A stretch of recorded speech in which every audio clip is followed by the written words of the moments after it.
Next అండి, మనకి ఇది ఆఫర్ సేల్లో క్లియరెన్స్ సేల్లో అయితే వచ్చేసింది. జార్జెట్ కలెక్షన్ 2 పీస్ సెట్ వస్తుంది.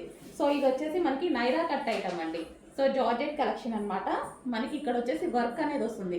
ఇక్కడ మీకు ఏదైతే కనిపిస్తుందో యోక్ పార్ట్ ఇదంతా వర్క్ అనేది వస్తుంది. క్లియరెన్స్ సేల్ ప్రైస్ పెడుతున్నాం చూడండి. సో ఇది వచ్చేసి మనకి white colour Naira cut. Okay, ఈ విధంగా white colour Naira cut. And దీనికి వచ్చేసి బాటమ్ పార్ట్. సో ఇది వచ్చేసి మనకి bottom part.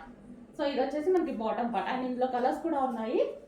Next colour wine, dark wine.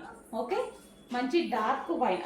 Wine అంటే వైలెట్ షేడ్ వైన్. ఎగ్జాక్ట్గా మీకు కనిపిస్తున్న కలరే వైలెట్ షేడ్, మంచి డార్క్ వైలెట్ షేడ్ వైన్ అనమాట. ఇది వచ్చేసి మనకి టాప్. అండ్ దీనికి వచ్చేసి బాటమ్ పార్ట్. ఇది bottom part. Clearance sale price పెడుతున్నాం, చెక్ చేయండి. అండ్ నెక్స్ట్ వచ్చేసి పింక్ కలర్. సో మంచి పింక్ కలర్ అండి, చాలా బాగుంది. Georgette collection, georgette collection. And sizes అన్నీ మెన్షన్ చేస్తాము. అడ్మిన్ నెంబర్కి మెసేజ్ చేసి ఆర్డర్ ప్లేస్ చేయండి. సో ఈ ప్రైస్ ఎందుకు ఇంత తక్కువగా ఉంది అంటే క్లియరెన్స్ సేల్ అనమాట. Clearance sale price. సో మనకి పైనుంచి కూడా ఆఫర్లో వచ్చింది. సో మనం కూడా ఆఫర్లో ఇస్తున్నాము. ఆఫర్ కలెక్షన్ క్లియరెన్స్ ప్రైస్లో పైనుంచి మనకి ఆఫర్ చేశారు.